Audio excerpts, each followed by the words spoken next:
नमस्कार. शोभा देशमुख किचनमध्ये आपले स्वागत आहे. आज मी आपल्याला करडईची भाजी कशी करायची याची रेसिपी शिकवणार आहे. पहिले तर मी सांगणार आहे, हे करडईची भाजी अशा प्रमाणात याची पानं दिसतात. हिवाळ्यामध्येही येतात. पालकासारखीच असतात, पण याला ही टोकं आलेली आहेत. आणि याच झाडापासनं करडईचं तेल तयार होतं, जे आपण हार्टसाठी, कोलेस्ट्रॉल कमी होतं त्याने, त्याच्यासाठी वापरलं जातं. ते आपल्याला सगळ्यांना माहीत आहे. म्हणून ही भाजी आरोग्यवर्धक आहे. थोडी कडवट असल्यामुळं त्याला बॅलन्स राहण्यासाठी आपण मुळ्याची पानं घेतलेली आहेत. ही भाजी आपण स्वच्छ धुवून घेतली, 2-3 पाण्यातनं मीठ टाकून, आणि बारीक चिरून घेतली. त्याला लागणारं कांद्याची पात घेतली. तुम्ही कमी जास्त हवी असेल तर घेऊ शकता, नसली तरी चालते, पण मी घेतली. कोथिंबीर, डाळीची पीठ, हरभरा डाळीची पीठ, टोमॅटो, कांदा, सिमला मिरची आणि हा मुळ्याचा पाला स्वच्छ धुवून बारीक चिरून घेतलेला आहे.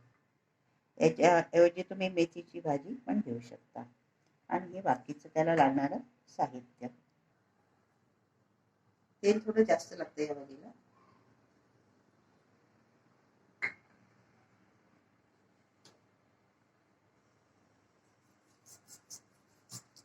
मोहरी तडतडू द्यायची. मोहरी टाकते.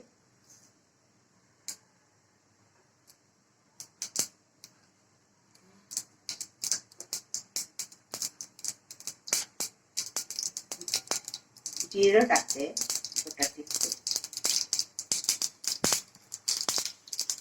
हिंग मात्र थोडा जास्त टाकावा लागतो. थोडा हिंग जळू नये म्हणून मी थोडा लसूण टाकते पहिले.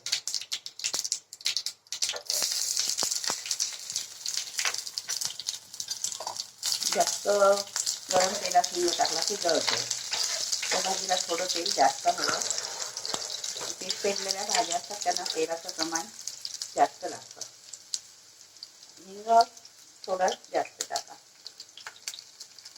डाळीचं पीठ असल्यामुळे हिंग टाकणं आवश्यक आहे.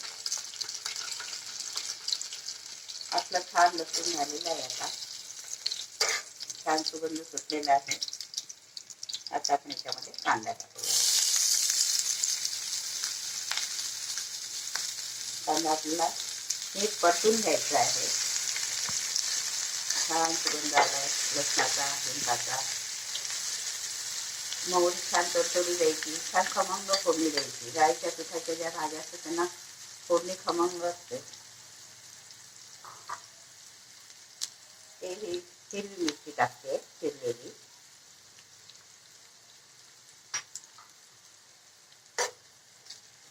पुन्हा असं काढे. याच्यामध्ये मी आता हळद टाकून देते. 1 टीस्पून हळद टाकली आहे.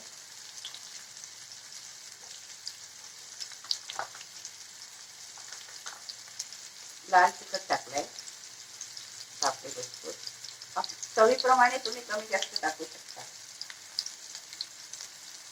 धनेची पूड टाकली आहे. आपले बिस्कुट आणि त्याबरोबर मी कांद्यावर मीठ टाकते.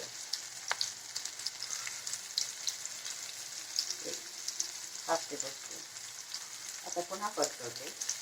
छान कांदा होऊ देते. कांदा कच्चा ठेवायचा नाही. फोडणी छान करून घ्यायची. कांद्याची फोडणी चांगली झाली की भाजी आपली छान होते.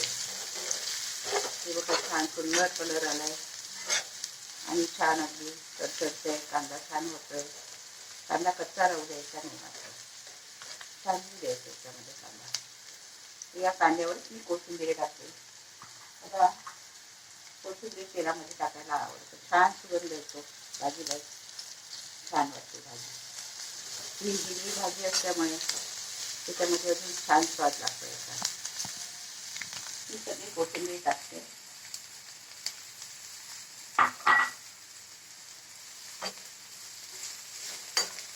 त्यामध्ये मी कांद्याची पात टाकते. कांदा झाल्यानंतर ह्या गोष्टी टाकायच्या. कांदा छान खमंग फोडणी करून घ्यायची आणि त्याच्यानंतर ह्या गोष्टी ॲड करायच्या. आता ही छान कोशिंबीर कांद्याची पात तेलामध्ये छान झाली. त्याच्यानंतर मी टोमॅटो टाकते, कारण या सगळ्यांना मसाला लागू देते, छान वाफ येऊ देते. लगेच टोमॅटो टाकत नाही, कारण टोमॅटो ज्युसी असतो, त्याच्यामुळं फोडणी व्यवस्थित होत नाही, आपली खमंग होत नाही. त्याची फोडणी करून घ्यायची खमंग. फोडणी खमंग करणं आवश्यक. कोणतेही पीठ पेरलेल्या भाज्यांना त्याच्याशिवाय त्या भाज्या चांगल्या लागत नाही. आता मी टोमॅटो टाकते छान भाजी झाल्यामुळं. टोमॅटो छान होऊ देते. बघा किती सुंदर रंग दिसतोय भाज्यांचा. खूप सुंदर सुगंध सुटलेला आहे हिंगाचा, लसणाचा, कांद्याचा. आणि छान करायचं व्यवस्थित लक्ष देऊन ती भाजी अशी छान कलसायची. म्हणजे आपली कोणतीही गोष्ट व्यवस्थित केली की ती छान होते. त्याच्यात मी टाकणार आहे आता ढोबळी मिरची आणि त्याच्यावरच टाकणार आहे मी हा मुळ्याचा पाला पहिले टाकणार आहे फोडणीला लागण्यासाठी. आता पुन्हा कलसायचं. सुंदर दिसतोय कलर, लाल हिरवा. आणि याच्यानंतर आपल्याला ते मऊ झाल्यानंतर थोडं मऊ होऊ द्यायचं. थोडा मुळ्याचा पाला अगदी कवळा घ्यायचा, मात्र जून झालेला मुळ्याचा पाला घेतो. मुळाचा पाला नसेल तर तुम्ही मेथी सुद्धा घेऊ शकतो या भाजीला, म्हणजे त्याची चव छान येते, टेस्टी वाटते ती भाजी. आता ही थोडी 5 मिनिटं होऊ द्यायची आपण. ही भाजी मुळ्याच्या पाला थोडी हलकी वाफवू द्यायची. आणि शिमला मिरची आहे 2 मिनिटं मी झाकण ठेवते त्याच्यावर.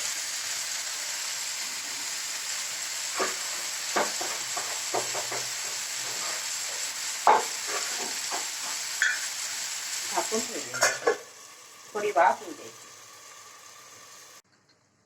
आपण हे झाकून ठेवलेलं होतं, वाफायला ठेवलेलं होती हे शिमला मिरची वगैरे. त्यात आपल्याला चेक करायचं.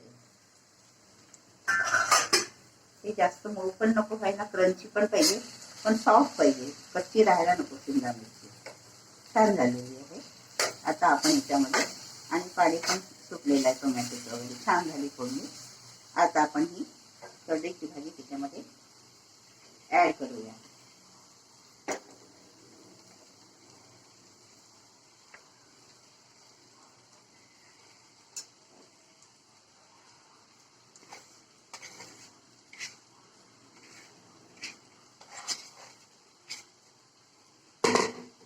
करडईची भाजी ॲड केली आणि याच्यावर मी लगेच आता झाकण ठेवते, म्हणजे हे कमी होते. आता काय दिले तर सांडून जाईल म्हणून झाकण ठेवायचं 5 सेकंद.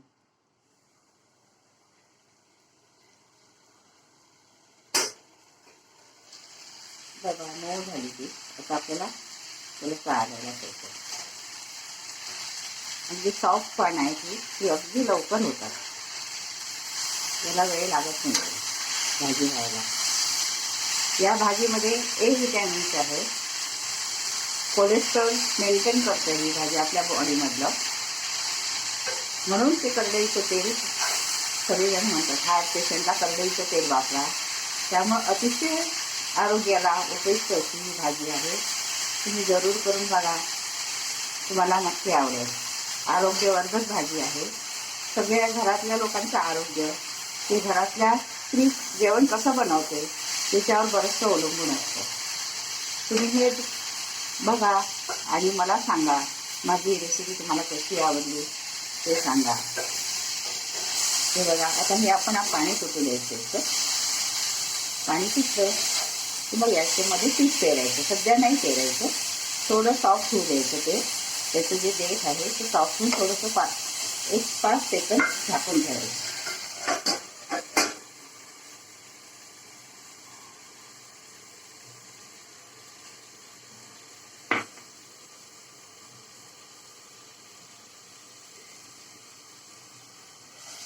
कोणतीही भाजी करताना घाई करू नका. कोणताही कच्चा राहायला नको. व्यवस्थित सगळं प्रॉपर व्हायला हवं. सगळं मिसळायला हवं. फोडणी नीट व्हायला हवी.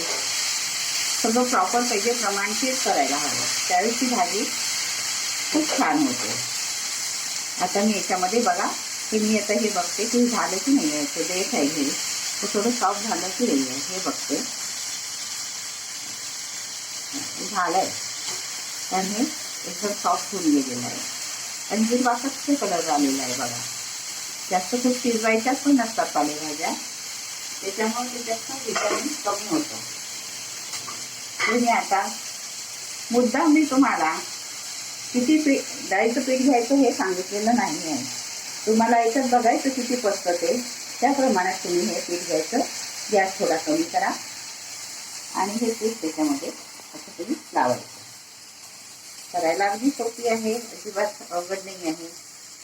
थोडं पीठ टाकायचं आणि याला पीठ तळलेल्या भाज्या म्हणतात. ह्या भरपूर प्रमाण वेगवेगळ्या भाज्या याच्यात तयार होतात. टिफिनला न्यायला सुद्धा ही भाजी खूप छान आहे. टिफिनला नेऊ शकता. मुलांना पण सवय लावा हिरव्या भाज्यांची. त्यामुळे तुमच्या घरातलं आरोग्य चांगलं राहील. आणि हे बघा आता मी पुन्हा हे कारण मऊ आहे हे म्हणून मी पुन्हा याच्यात पीठ टाकते. कोरडी पण भाजी व्हायला नको आणि मऊ पण राहायला नको. त्याला बरोबर पोळीला व्यवस्थित खाता आली पाहिजे. पोळीला भाकरीला तुम्ही कशाबरोबर पण ही खाऊ शकता. अगदी झोणक्यासारखी होती ही भाजी.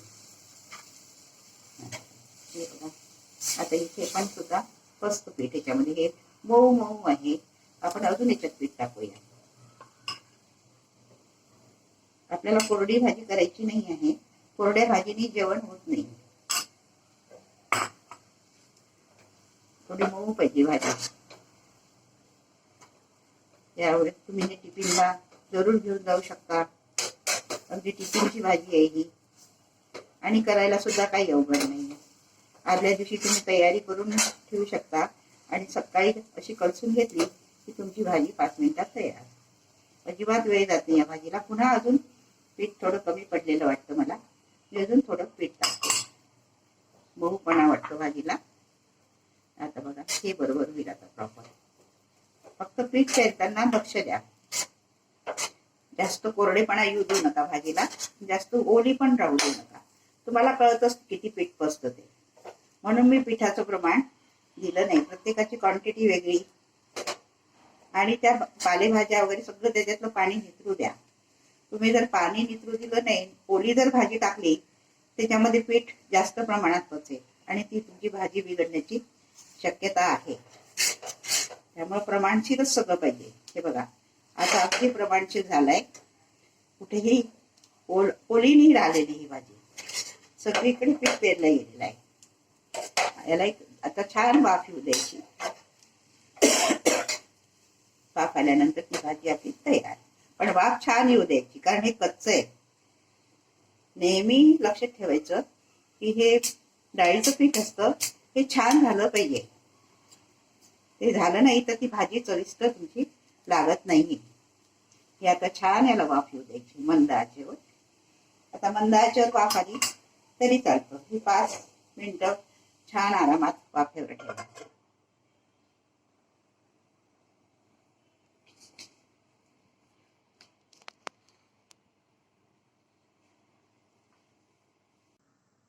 आता आपण बघूया आपली भाजी झाली का म्हणून वाफ आली का. वाव छान वाफ आलेली आहे. छान वाफ आलेली आहे बघा.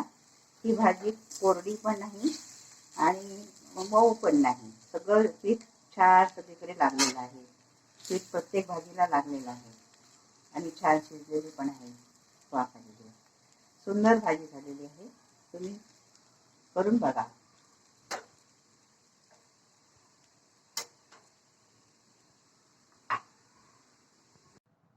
आता ही आपली भाजी झालेली आहे. एकदम टेस्टी आहे ही आणि आरोग्यवर्धक आहे. तुम्ही जरूर करून बघा. तुम्हाला नक्की आवडेल. आणि माझ्या चॅनलला सबस्क्राईब करा, शेअर करा, लाईक करा. अशाच नवीन नवीन रेसिपीज घेऊन मी तुमच्यासमोर येणार आहे.